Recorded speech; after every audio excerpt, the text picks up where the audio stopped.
kita akan membahas materi tentang orientasi ke dunia filsafat. Nah, pada bagian yang sangat awal, saya akan berbicara tentang asal mula filsafat, asal mula bagaimana filsafat itu menjadi bagian dalam kehidupan manusia, dan tentu saja apa fungsi filsafat dalam kehidupan manusia. Nah, dalam hal ini saya ingin bercerita atau saya ingin menjelaskan tentang dua hal, yaitu dua peradaban yang disebut dengan peradaban mitos dan peradaban logos. Ini merupakan asal mula dari kelahiran filsafat. Nah, peradaban mitos itu adalah sebuah konteks pada saat manusia dalam menjelaskan, dalam memahami, dan dalam mencari jawaban atas berbagai persoalan kehidupan yang mereka alami. Mereka bergantung kepada beberapa hal yang dalam ukuran kita hari ini disebut tidak ilmiah. Nah, apa saja itu? Pertama adalah cerita, khayalan, fantasi, legenda. Nah, jadi kita semuanya pasti mengetahui bagaimana dalam masing-masing masyarakat kita memiliki yang disebut dengan folklore. Folklore itu adalah cerita-cerita rakyat yang kita sendiri sulit menentukan kebenaran dari cerita-cerita itu.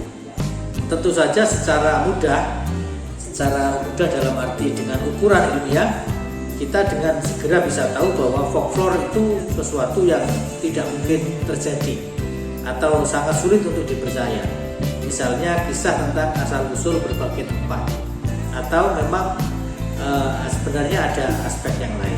Nah, tetapi dalam satu konteks masyarakat tertentu, di mana dalam menjelaskan persoalan-persoalan kehidupan mereka bergantung kepada peradaban mitos, maka posisi atau peran cerita menjadi sangat penting. Kemudian yang kedua adalah khayalan, yang juga dalam hal ini juga fantasi. Jadi manusia atau masyarakat memiliki fantasi tentang persoalan-persoalan tertentu, punya khayalan tentang masalah-masalah tertentu ketika mereka tidak mampu menjangkau masalah-masalah itu. Nah, kemudian juga legenda. Jadi ada cerita, ada legenda, yang sebenarnya ini sekali lagi menyatakan bahwa dalam situasi tertentu masyarakat itu memiliki satu dimensi yang disebut dengan masyarakat mitos. Nah, masyarakat mitos itu adalah masyarakat yang menggantungkan diri terhadap cerita, khayalan, fantasi, legenda atas apa-apa yang mereka alami dalam kehidupan. Nah, di samping itu peradaban mitos juga ditandai dengan ketergantungan manusia terhadap pertanda alam raya. Jadi alam raya ini bagaimana sebenarnya dibaca?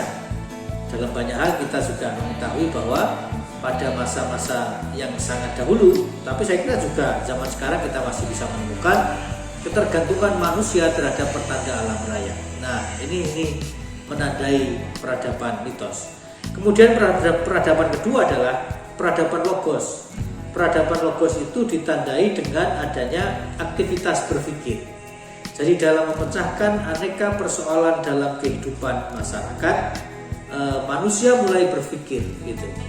Maka kalau kita mengikuti perkataan atau definisi filosof muslim tentang manusia, itu salah satunya adalah manusia merupakan hayawanun natik, hewan atau binatang yang berpikir. Nah, itu. Maka kalau manusia tidak berpikir, berarti ada salah satu fungsi naturanya, fungsi kealamiahannya yang hilang. Gitu. Kemudian yang kedua adalah ciri peradaban logos yang kedua adalah adanya filsafat alam. Nah, kalau tadi itu pada peradaban mitos alam raya itu dijadikan sebagai pertanda, sebagai ukuran terhadap terjadinya hal-hal yang tertentu maka pada peradaban logos muncul konsepsi manusia tentang alam yang disebut dengan filsafat. Maka kalau kita melihat bagaimana perkembangan filsafat terutama dalam konteks Yunani, kita bisa menemukan posisi atau peran filsafat alam sebagai bagian dari perkembangan filsafat di dalam konteks Yunani. Kemudian yang ketiga, peradaban logos itu dicirikan dengan pertanyaan sebagai sumber pengetahuan.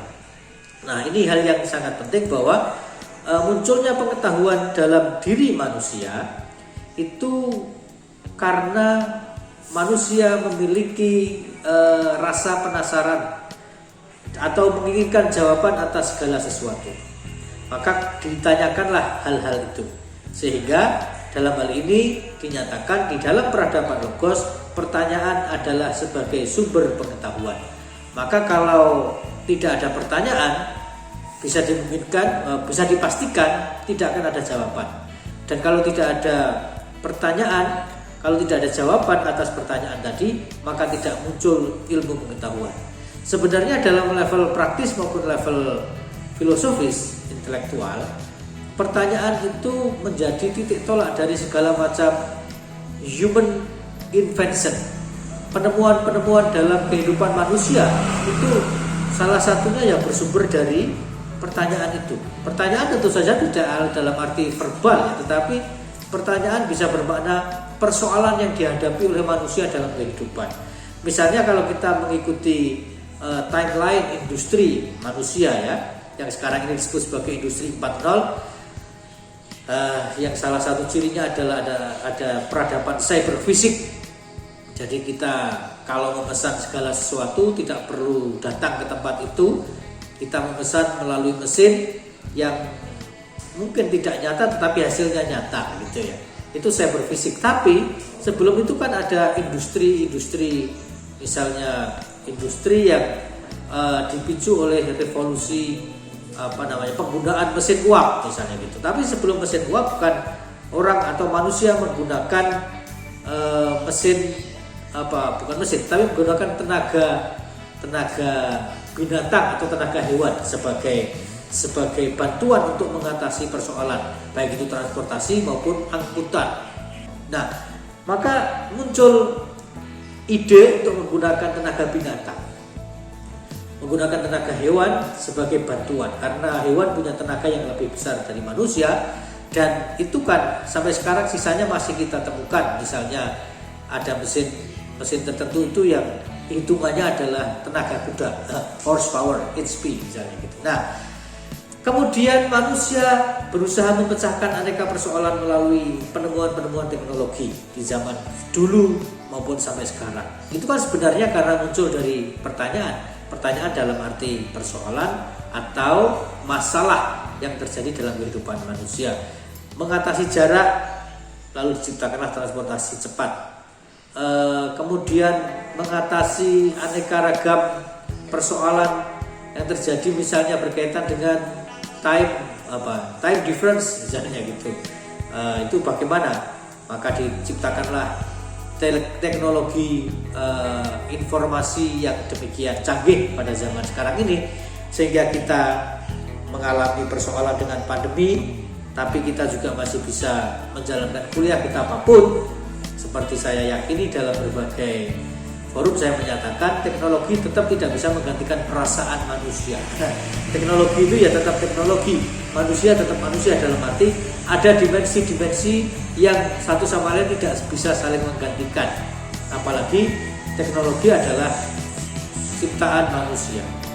Nah, jadi sebagai kesimpulan dari bagian ini adalah bahwa di dalam kehidupan manusia ada dua peradaban, yaitu peradaban mitos yang ditandai dengan cerita, khayalan, fantasi, legenda, dan pertanda alam raya. Lalu yang kedua adalah peradaban logos yang ditandai dengan adanya aktivitas berpikir, kemudian adanya filsafat alam sebagai cara manusia memahami alam semesta, kemudian pertanyaan sebagai sumber pengetahuan atau persoalan sebagai sumber human invention. Nah, kalau melihat ini maka saya cenderung mengatakan bahwa peradaban mitos dan peradaban logos itu bukanlah sesuatu yang bersifat kronologis dalam arti dari mitos kemudian menjadi logos, tapi saya akan mengatakan kedua-duanya bisa saja tetap ada dalam kehidupan manusia hari ini. Artinya hari ini secara umum kita berada pada dalam kehidupan peradaban logos, ya. Tetapi apakah itu bermakna peradaban mitos tidak ada? Saya kira tidak. Dalam kehidupan yang didominasi oleh peradaban logos seperti hari ini, sebenarnya mitos juga masih ada. Artinya kehidupan manusia yang apa istilahnya, dipengaruhi oleh mitos juga masih ada. Oke, kemudian yang kedua berkaitan dengan pengertian. Kalau begitu bagaimana kita memahami filsafat sebagai sebuah istilah? Karena kalau kita bawa ke dalam konteks masyarakat Islam secara umum maupun masyarakat di Indonesia secara khusus, memang ada pertanyaan-pertanyaan seputar filsafat. Pertanyaan itu maksud saya begini, ada banyak kalangan yang tidak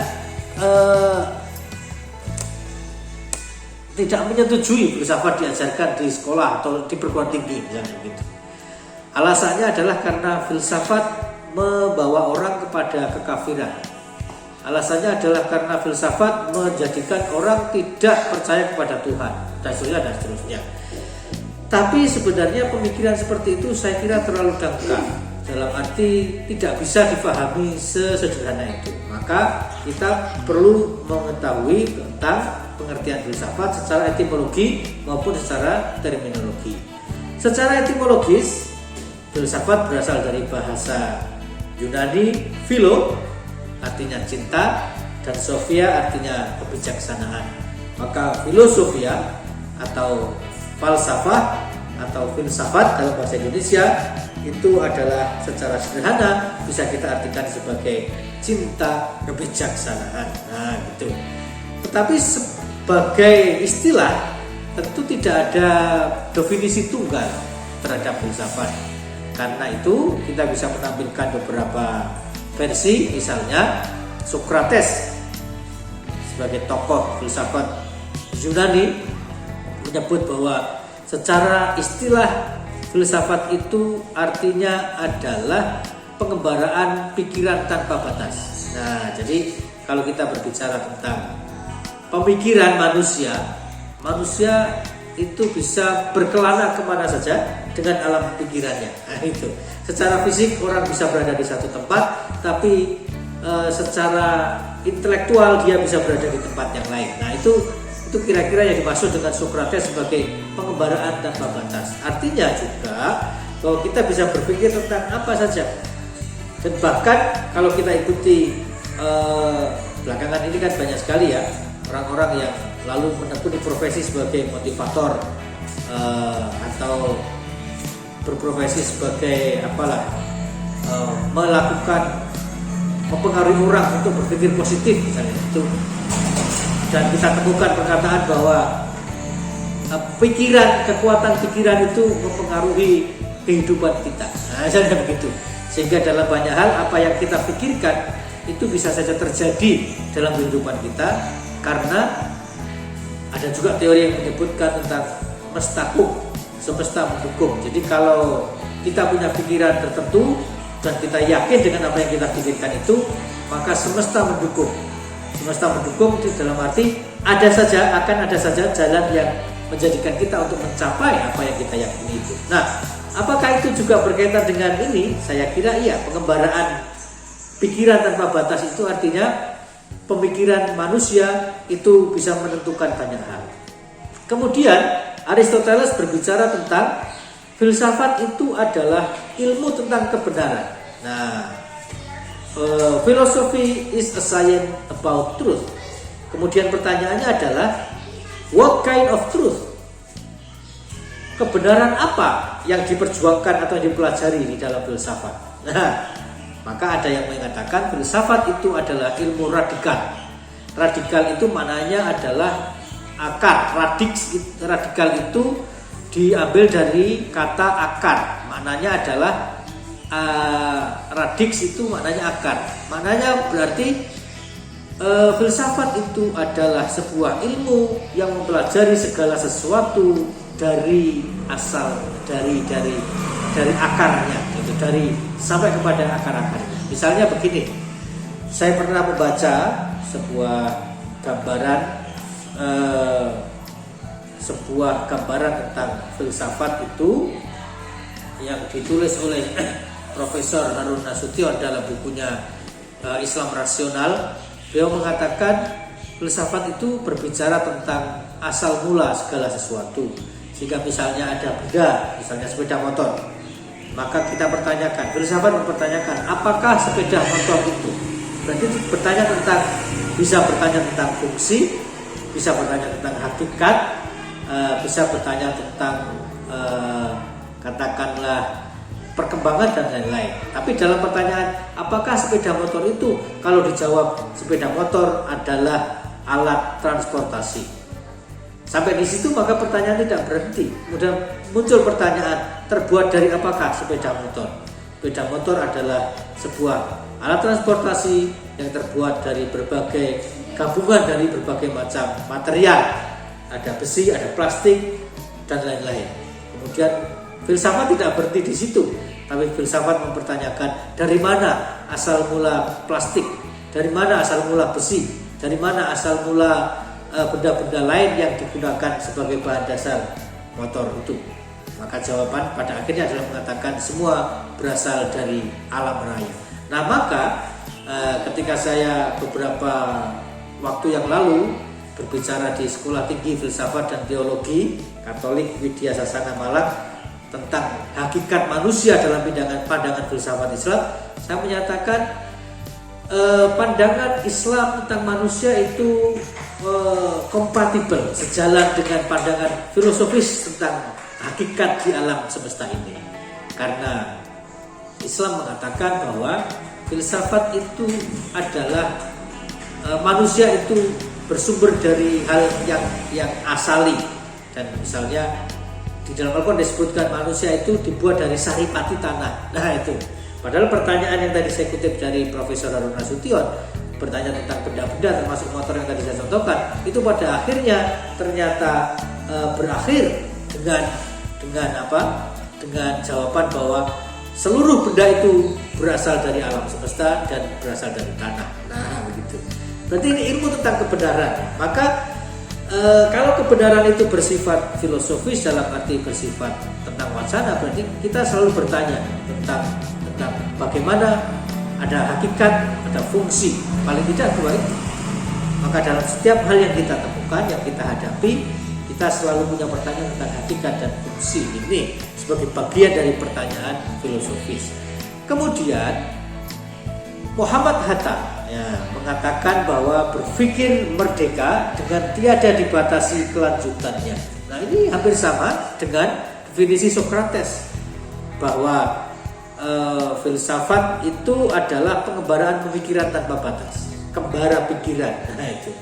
Jadi kita ini mesti punya kekuatan kembara pikiran. Nah, Hatta mengatakan filsafat itu artinya berpikir merdeka dengan tiada dibatasi kelanjutannya. Berarti terus menerus sampai menuju kepada hakikat. Lalu contoh lain dari pengertian terminologi filsafat adalah yang disampaikan oleh Al-Farabi. Al-Farabi mengatakan filsafat itu adalah pengetahuan tentang alam wujud sebagaimana yang sebenarnya. Jadi hakikat, lagi-lagi bicara tentang hakikat. Oke, itu teman-teman sekalian. Jadi bagian kedua tentang pengertian. Nah, lalu kenapa seringkali muncul persoalan ketika orang berbicara tentang filsafat? Sinisme, kemudian juga keraguan, lalu juga label-label negatif muncul kalau orang bicara belajar tentang filsafat. Itu adalah menurut saya karena kesalahpahaman. Nah, kesalahpahaman itu kalau bagi orang yang belajar salah paham, oke, bisa dibenarkan. Tapi kesalahpahaman itu kadang-kadang muncul dari mereka yang tidak belajar. Maksud saya begini, mereka ya mengatakan filsafat itu berbahaya.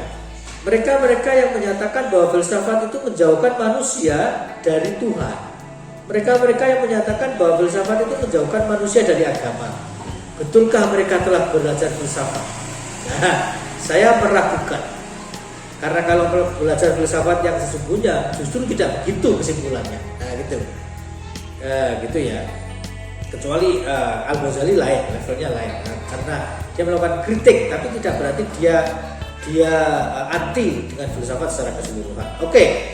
Maka kita perlu mengetahui pada bagian ketiga ini adalah tentang metode dan orientasi. Maksudnya metode itu adalah sebenarnya bagaimana sih cara kita belajar filsafat supaya kita tidak terjebak kepada hal-hal yang oleh sementara kalangan dikhawatirkan itu tadi. Nah, gitu. Maka menurut saya ada 4 pendekatan kalau kita ingin belajar filsafat, atau 4 metode dalam mempelajari filsafat. Pertama adalah pendekatan historis. Sebagaimana namanya, maka pendekatan historis itu artinya kita mempelajari filsafat dengan mengetahui urut-urutan pemikiran filsafat dari zaman ke zaman. Misalnya, zaman Yunani saja, itu ada fase-fase di dalam filsafat. Misalnya filsafat alam, kemudian ada hubungan antara satu pemikiran dengan pemikiran yang lain. Katakanlah Socrates, Plato, Aristoteles. Apakah mereka punya hubungan pemikiran? Atau katakanlah tidak hanya Yunani, tapi masuk ke dalam filsafat di dunia lain, misalnya Islam. Bagaimana filsafat berkembang dalam dunia Islam? Dan urut-urutan apa yang bisa kita pelajari dari urut-urutan masa itu? Nah, misalnya begini.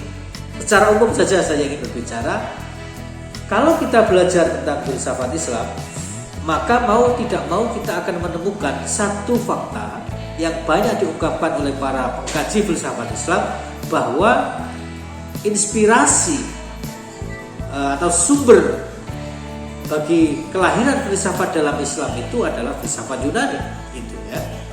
Meskipun kemudian muncul pertanyaan, apakah dengan begitu lalu itu bermakna bahwa filsafat Islam itu tidak lain adalah catatan kaki atas filsafat Yunani?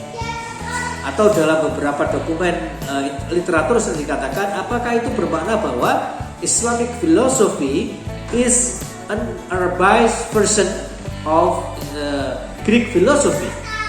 Apakah filsafat Islam itu tidak lain hanyalah merupakan versi filsafat Yunani yang diarabkan? Tentu banyak yang tidak setuju dengan itu ya. Misalnya yang saya kutip adalah Oliver Leaman, seorang pengkaji filsafat Islam yang sangat terkemuka, juga filosof Muslim yang sampai hari ini masih hidup mengajar di Amerika, namanya Syed Hussein Nasr. Orang-orang ini termasuk yang tidak menyetujui dengan pandangan bahwa Islamic philosophy is only a revised version of Greek philosophy, karena sesungguhnya filsafat Islam punya kekhasannya sendiri.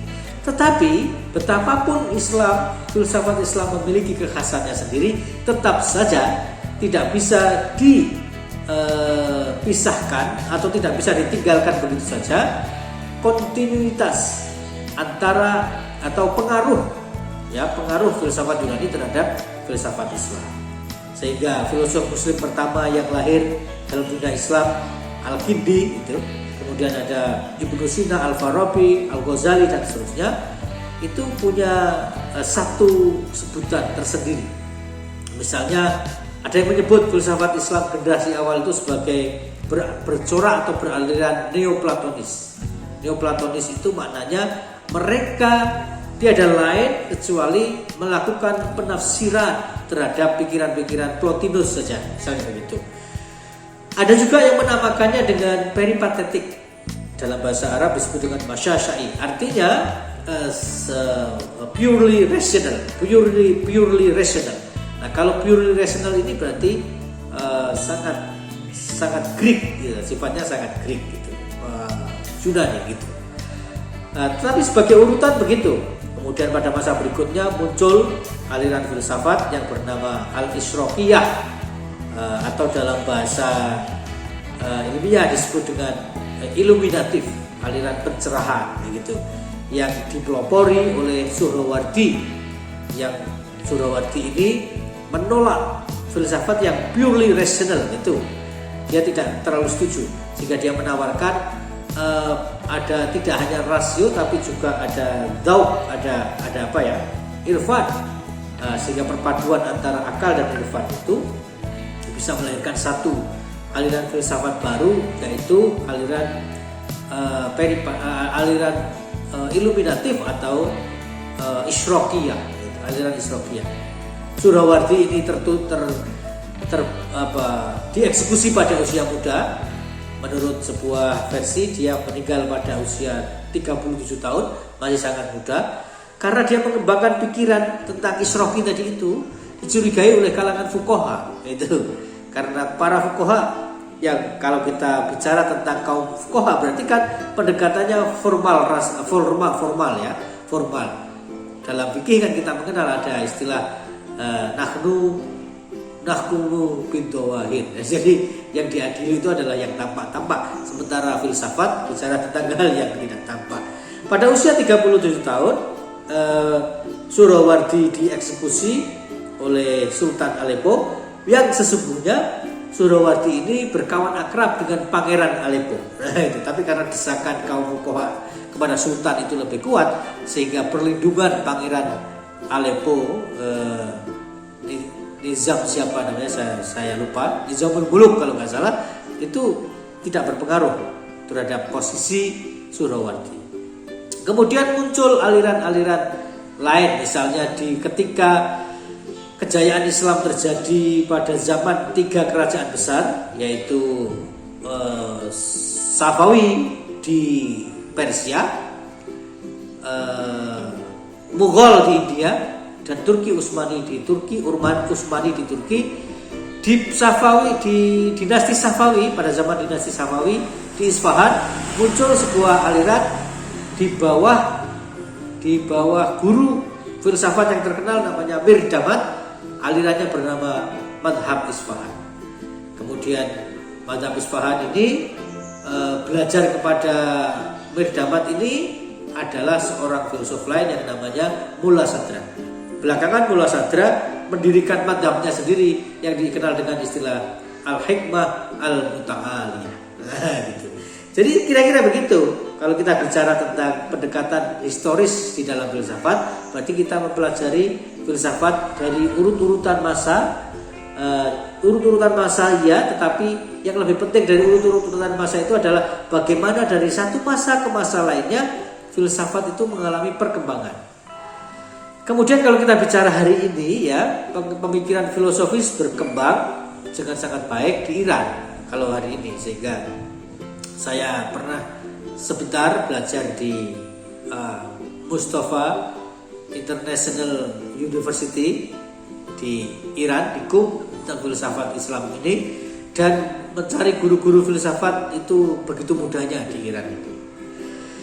Kemudian yang kedua, pendekatan atau metodenya tadi itu adalah pendekatan tematis. Jadi kalau kita misalnya menyukai pendekatan, kita belajar filsafat itu adalah suka dengan cara belajar tentang isu-isu yang dibahas di dalamnya, maka kita bisa memilih pendekatan tematis, yaitu misalnya teori pengetahuan. Tadi saya contohkan beberapa waktu yang lalu saya berbicara di depan pastor, suster, dan beberapa pemuka agama atau mahasiswa Katolik dalam kursus filsafat tentang manusia. Jadi isinya adalah filsafat manusia. Berarti itu kan tematik. Nah, itu yang saya lihat situ materinya filsafat manusia dilihat dari aneka perspektif, termasuk mengundang saya yang seorang muslim untuk berbicara tentang filsafat manusia dalam perspektif Islam. Atau gampangannya gitu, manusia dalam pandangan atau dalam perspektif filsafat Islam. Itu kan berarti tematik. Atau misalnya berbicara tentang hakikat pengetahuan. Sebenarnya pengetahuan itu apa sih? Itu mahia al-ma'rifah. Nah, gitu. Mahia al-ma'rifah, misalnya begitu. Itu ditanyakan. Atau kita berbicara tentang mahwal akhlak. Dalam filsafat kita mengenal etika, itu mahwal akhlak, itu dipelajari. Kemudian juga kita berbicara katakanlah tentang metafisika. hal-hal yang di luar jangkauan pikiran, di luar jangkauan indera manusia, tapi kita yakini keberadaannya. Begitu. Itu tematis. Kemudian yang ketiga adalah pendekatan tokoh. Nah, kalau kita sudah mulai belajar, lalu kadang-kadang kita memiliki kecenderungan kepada tokoh-tokoh tertentu, filsuf-filsuf, pemikir-pemikir tertentu. Misalnya, saya akan belajar Al-Kindi. Saya tertarik untuk belajar Al-Farabi, misalnya begitu. Saya akan belajar Ibnu Rus, dan lain-lain. Jadi itulah contoh pendekatan tematik atau pendekatan filosofis, ya, pendekatan tema atau pendekatan tokoh, maksud saya, pendekatan tokoh dalam belajar filsafat. Nah, yang keempat adalah gabungan dari pendekatan-pendekatan di atas. Maka kalau kita ingin yang komprehensif, mau tidak mau kita harus melakukan studi yang bersifat komparatif atau studi yang bersifat komprehensif, dalam arti kita gabungkan pendekatan sejarah ya, pendekatan tematik ya, pendekatan tokoh juga ya. Karena bisa jadi setelah kita mengetahui tokoh, kita ingin tahu lebih jauh pada zaman apa tokoh ini ada dan kenapa pikirannya begini, ya, gitu. Itu kalau kita bicara tentang metode. Kemudian yang selanjutnya adalah orientasi. Nah, apakah orientasi dalam belajar filsafat itu? Secara umum saya menemukan ada 3 orientasi, yaitu yang disebut dengan kosmosentrik, lalu yang kedua adalah antroposentrik, lalu yang ketiga adalah teosentrik. Kosmosentrik, kosmos itu artinya alam semesta. Maka kalau kita menemukan istilah atau orientasi di dalam filsafat itu diistilahkan dengan kosmosentrik, berarti pengkajian filsafat yang berorientasi kepada alam semesta. Artinya menjadikan alam semesta sebagai objek. Nah, ini nanti ada kaitannya dengan pertanyaan yang sering dimunculkan oleh para pembelajar filsafat adalah, kenapa filsafat itu disebut sebagai induk ilmu pengetahuan? Dari mana asal-muasalnya? Gitu. Kemudian antroposentris atau antroposentrik tadi itu adalah antropo itu manusia. Maka ada istilah antropologi. Berarti ilmu yang mempelajari tentang manusia dalam konteks budaya. Nah, maka orientasi antroposentrik di dalam filsafat itu artinya adalah kita mempelajari filsafat dengan menjadikan manusia sebagai objek. Nah, dari situ manusia sebagai objek pengetahuan itu bersifat multidimensional. Multidimensional itu artinya banyak banget gitu. Sisi-sisi kehidupannya itu banyak banget. Sisi kehidupan manusia itu tidak bisa digambarkan dari satu aspek saja, tapi dari banyak aspek. Nah, maka dari situ lahir aneka ragam ilmu pengetahuan. Kemudian yang ketiga adalah teosentrik, dalam arti mempelajari filsafat dengan menjadikan Tuhan sebagai objek. Maka ada filsafat ketuhanan atau filsafat teologi. Misalnya kalau teman-teman pernah membaca buku yang ditulis oleh Karen Armstrong, judulnya Sejarah Tuhan, itu kan luar biasa. Itu berarti sebuah kajian filosofis yang sangat mendalam tentang Tuhan, gitu. Berarti ini berorientasi teosentrik. Nah, mungkin kita berpikir Tuhan kok dipelajari, gitu. Tuhan kok dibahas, gitu, misalnya kan. Nah, ini karena maksudnya adalah bukan Tuhannya, tapi konsepsi manusia tentang Tuhan. Bukan kita membahas tentang Tuhan, tapi filsafat ketuhanan itu menurut saya adalah konsepsi manusia. Kita mempelajari atau menggambarkan konsepsi manusia tentang Tuhan. Tanyalah agama-agama, penganut-penganut agama itu, pastilah mereka memiliki konsepsi yang berbeda-beda tentang agamanya, tentang Tuhannya, gitu. Nama saja berbeda. Misalnya yang kita dapatkan dari penjelasan Karen Armstrong itu kan Allah dalam bahasa Arab yang digunakan oleh umat Islam, Allah dalam bahasa Ibrani yang digunakan oleh umat Nasrani, sementara dalam bahasa yang lain disebut Yahweh itu. Ya, Yahweh ini digunakan oleh orang Yahudi. Nah, itu berarti orientasi. Oke. Kemudian kita akan lanjutkan lagi. Ini kita lanjutkan berkaitan dengan kronologi tadi itu. Coba kita pelajari sedikit tentang kronologi filsafat. Itu ada filsafat Yunani kuno. Nah, gitu ya, filsafat Yunani kuno. Kemudian filsafat Yunani kuno ini terbagi ke dalam berbagai fase.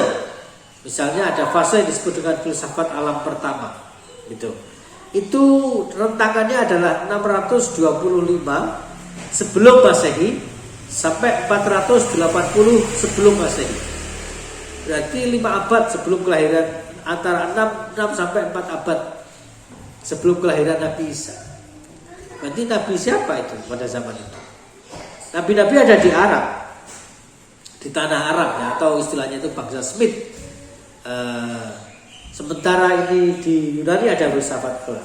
Coba kita berbicara tentang kronologi atau konteks waktu tadi itu.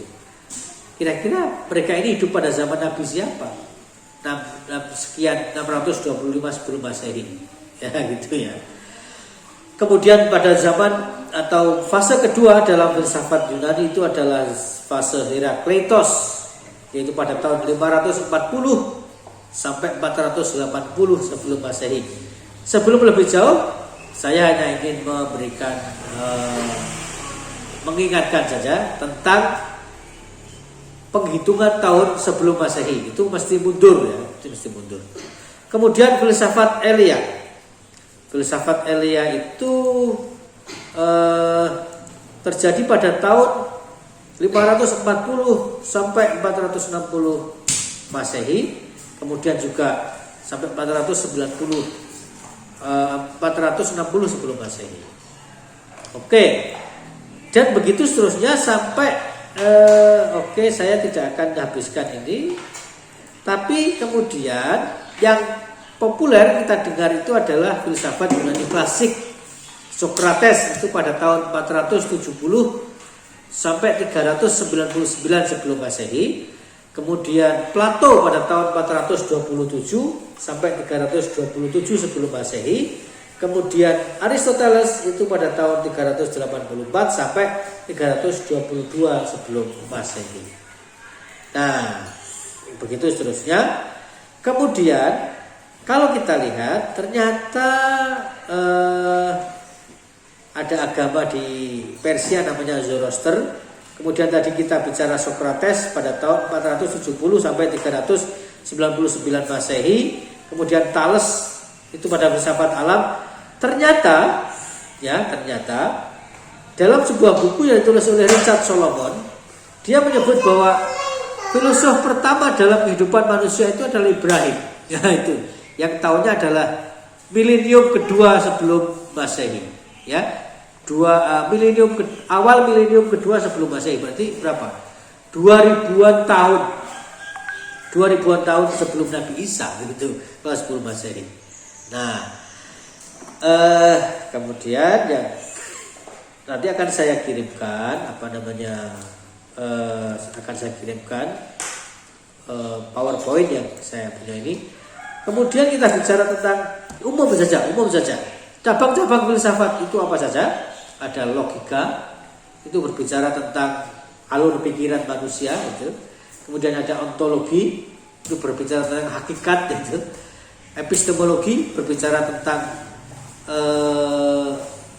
ilmu atau ilmu tentang ilmu, tentang hakikat pengetahuan.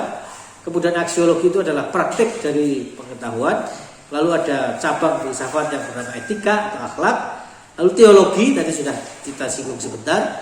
Kemudian sejarah, lalu ekonomi dan politik. Jadi ini cabang-cabang filsafat, karena ada yang membagi filsafat itu menjadi filsafat praktis dan filsafat teoritis. Maka kalau kita bicara tentang filsafat politik kok filsafat, nah itu berarti sebenarnya kita sedang berbicara tentang filsafat praktis. Kemudian menurut Christian Wolff Itu seorang filsuf barat pada tahun 1679 sampai lahir 1679, wafat pada tahun 1754. Dia membagi cabang filsafat itu menjadi logika, ontologi, kosmologi, kemudian psikologi, teologi naturalis, kemudian etika. Nah, macam-macam. Lalu ada Will Durant, ini orang modern, 1885 lahirnya. Kemudian dia meninggal pada tahun 1981. Dalam History of Philosophy, dia membagi cabang filsafat itu menjadi logika, estetika, etika, politika, dan metafisika. Kemudian yang lain lagi adalah ada sebuah ensiklopedia yang berjudul Ensiklopedia NC, membagi cabang-cabang filsafat itu menjadi metafisika, logika, epistemologi, filsafat ilmu, filsafat naturalis, filsafat kultural, filsafat sejarah, estetika, etika, dan filsafat manusia. Dan yang paling akhir adalah kita akan bicara tentang manfaat belajar filsafat. Manfaat belajar filsafat itu menurut Muhammad Hatta, saya ingin mengutip Muhammad Hatta, Wakil Presiden pertama Republik Indonesia. Dia mengatakan filsafat, atau dalam bahasa dia adalah filosofi. Filosofi itu meluaskan pandangan dan mempertajam pikiran. Nah, memperluas. Ya, karena tadi kan filsafat itu adalah pengembaraan alam pikiran tiada batas. Berarti terus mengembangkan pikiran. Karena terus mengembangkan pikiran, maka pikiran kita jadi luas. Nah, itu. Dan pikiran kita jadi tajam. Kenapa tajam? Karena terus dilatih. Otak manusia, pikiran manusia ini seperti pisau. Pisau itu semakin sering dipakai, semakin tajam. Maka kalau kita ini sudah tidak mau membaca, maka pikiran kita menjadi tumpul. Baik membaca dalam arti membaca buku, atau membaca dalam arti melakukan pengamatan terhadap realitas. Nah, itu. Membaca kitab suci Al-Quran maupun membaca kitab Allah yang lain yang namanya alam semesta. Nah, itu. Makanya kan kalau kita belajar tentang ayat-ayat Allah itu kan ada yang disebut dengan ayat qauliyah dan ayat kauniyah. Ayat qauliyah artinya ayat-ayat dalam bentuk qaul, perkataan-perkataan. Itu tanda-tanda kebesaran Allah. Itu bisa kita selesaikan membacanya, ya. Membacanya bisa kita selesaikan. Meskipun memahaminya tidak mungkin bisa kita selesaikan. Tapi juga ada ayat-ayat lain, yaitu ayat kauniyah, yaitu tanda-tanda kekuasaan Allah yang terbentang di alam semesta ini. Nah, itu lebih panjang lagi, kita seumur hidup gak bakal selesai membacanya. Nah, itu mempertajam pikiran. Maka kalau kita iseng punya teman yang suka mengamati hal-hal tertentu, jangan kita bilang kamu ini kok iseng banget gitu aja mau dipikirkan. Saya justru melihat kalau ada orang begitu itu berarti pikirannya jalan, pikirannya tajam, sehingga hal-hal yang tidak dipikirkan oleh orang lain dia pikirkan. Lalu yang kedua, manfaat belajar filsafat itu adalah filsafat itu merupakan perkakas. Ini bahasa zaman dulu ya, bahasa yang digunakan oleh Muhammad Hatta adalah perkakas untuk menukik lebih dalam ke dalam batang ilmu. Oke. Jadi kalau kita belajar sesuatu tanpa mengetahui hakikatnya, bagaimana mungkin? Makanya kalau kita belajar di perguruan tinggi, lalu ada mata kuliah pengantar dalam bidang ilmu ya. Saya belakangan sering mendengar orang tidak lagi membutuhkan mata kuliah pengantar, tapi itu dalam dunia praktis boleh. Tapi dalam dunia ilmiah yang sifatnya wacana, diskursus itu, saya kira tidak bisa. Kita tetap harus bicara dalam konteks itu. Pengantar dan lain-lain, sehingga ada yang menurut Muhammad Hatta, filsafat itu adalah alat atau perkakas untuk menukik lebih dalam ke dalam batang ilmu. Yang ketiga, filsafat atau filosofi berguna untuk membuat pikiran terang benderang dan memberikan kemantapan kepada hati. Nah, gitu. Pernahkah kita ini ketika mau membeli sesuatu bingung? Ya itu. Apa hubungannya dengan filsafat? Saya punya kebiasaan kalau mau membeli sesuatu itu saya melakukan riset kecil. Misalnya mau beli sepeda motor, saya buka zaman sekarang kan banyak ulasan review itu, saya buka YouTube. Oke, begini. Dengan pengetahuan itu lalu saya menetapkan diri saya akan memilih ini. Mau beli mobil juga begitu. Saya riset terlebih dahulu. Jadi hampir setiap hal yang berkaitan dengan produk itu saya selalu melakukan riset lewat internet. Gitu. Itu artinya apa? Riset itu kan metode filsafat, gitu. Gak mungkin orang bisa berpikir secara investigatif riset tadi itu kalau tidak dibekali dengan pemikiran filosofis. Maka menurut Muhammad Hatta, filosofi atau filsafat itu berguna untuk membuat pikiran menjadi terang dan membuat hati menjadi mantap dalam melakukan memilih sesuatu atau menjalankan sesuatu. Dan yang terakhir, manfaat filsafat menurut Hatta adalah membawa kita ke alam pikiran, alam nurani semata-mata. Kalau kita berpikir sesuatu secara mendalam, maka itu akan bersambung dengan hati. Banyak orang suka mempertentangkan akal dan hati, pikiran dan perasaan. Bagi saya, pikiran dan perasaan itu tidak boleh bertentangan.